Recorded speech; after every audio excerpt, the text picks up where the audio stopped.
tough message here for Christians. For those of us who claim that the blood of Jesus Christ has cleansed our sin, that we've been put in right relationship with God, and that we're on our way to heaven, here's a tough message for you.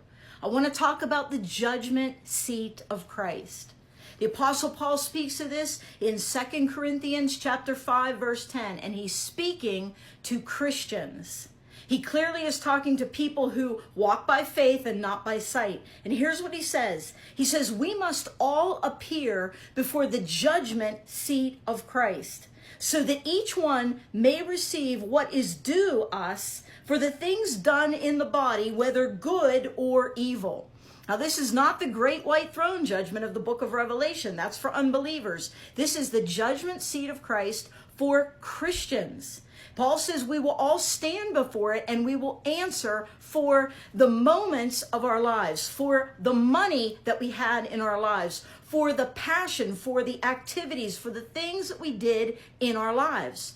He says we'll answer for it in terms of whether it was good or evil. The context here and the word behind that word evil really means worthless. Okay? And Paul corroborates this in 1 Corinthians chapter 3, right around verse 15. He talks about the fact that there will be Christians who, like him, you've had a foundation built by Jesus. Only Jesus can save us. It's his grace. It's his goodness that saves us. But once he builds that foundation, then we are supposed to do things with our salvation. If we understand the value of an eternal soul, if we know that whosoever believeth in him will not perish but have everlasting life rather than everlasting destruction in hell, then we'll be doing something with what Jesus has given to us. So Paul says there will actually be people who, when they stand at the judgment seat of Christ, they will watch everything that they lived for, or much of what they lived for, burn up.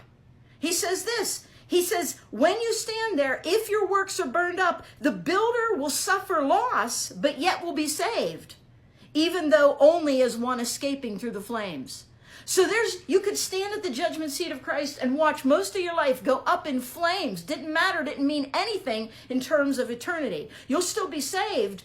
And I don't understand how God exactly is going to give us these rewards, or how we'll suffer loss into eternity and still, have his eternal joy. But he knows, because the judgment seat of Christ is real, and I want people saved.